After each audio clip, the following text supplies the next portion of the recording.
قوي جدا من الاعلاميه الجميله علا شوشه، واللي انا بحبها على كلام الفنانه وفاء عامر في اللي قالته امبارح في الحلقه. السلام عليكم. اللي بيشوف الفيديو ده دلوقتي يا ريت يتابع معايا الفيديو للاخر، لان الفيديو فيه كلام مهم جدا وتفاصيل مهمه جدا.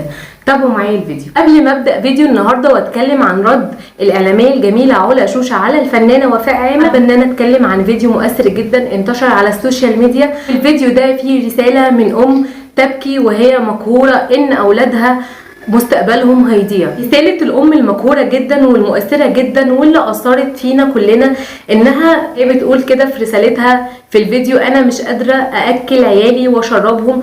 وهي بتقول الرسالة دي موجهة لوزير التربية والتعليم: أرجوك ارفع عن ولادي الغياب. مش قادرة كمان على تكاليف المدرسة ومصاريفها من أكل سندوتشات أو لبس مثلا المدرسة أو مصاريف المدرسة أو الدروس او كمان تدفع حق الباص. فهي بتقول: ارجوك ارفع عن ولادي الغياب لحد ما الظروف الماليه تتحسن واقدر اوديهم المدرسه. طبعا الفيديو ده مؤثر جدا جدا، يعني احساسها بالعجز بس ان هي مش قادره تودي عيالها المدرسه وشايفه ان مستقبلهم كده ممكن يضيع، حين ان اولياء الامور فرحانين جدا بعوده الدراسه وبينزلوا ولادهم المدرسه. وكمان بتقول في الفيديو بتاعها انها عندها ظروف صحيه تمنعها من انها تنزل تشتغل، وكمان ما عندهاش دخل ثابت تقدر تصرف بيه على نفسها وعلى اولادها. وبتقول كمان حرفيا احنا مش لاقيين ناكل ونشرب، فانا مش عارفه اعمل ايه. هي بتقول كده في رسالتها: انا مش عارفه اعمل ايه. فانا اتمنى ان الفيديو بتاعها يوصل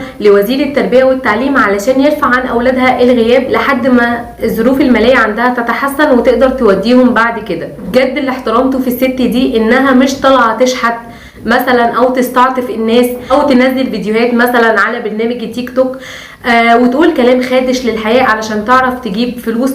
لا، هي قاعدة محترمة ومش طالعة تشحت من اي حد. هي بس توجه بس رسالة لوزير التربية والتعليم انه يرفع عن ولادها الغياب علشان ما ينفصلوش من المدرسة وعلشان مستقبلهم ما يضيعش. بقى الموضوع النهاردة وهو رد الاعلامية علا شوشة على كلام الفنانة وفاء عامر في اللي قالته امبارح في الحلقة.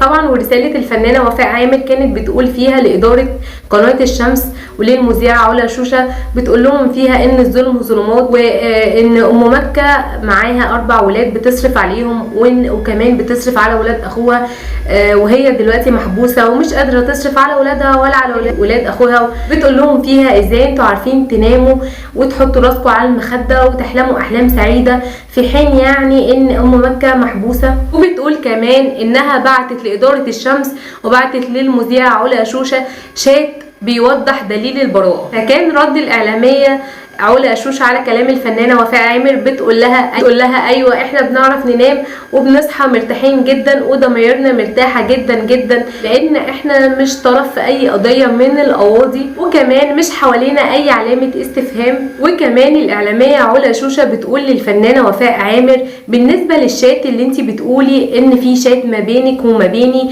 وبينك وبين ادارة قناة الشمس، هي بتقول ان الفويس اللي بعتته وفاء عامر او الفيوسات اللي بعتتها وفاء عامر ليا ملهاش اي علاقة باي دليل عن براءة ام مكة.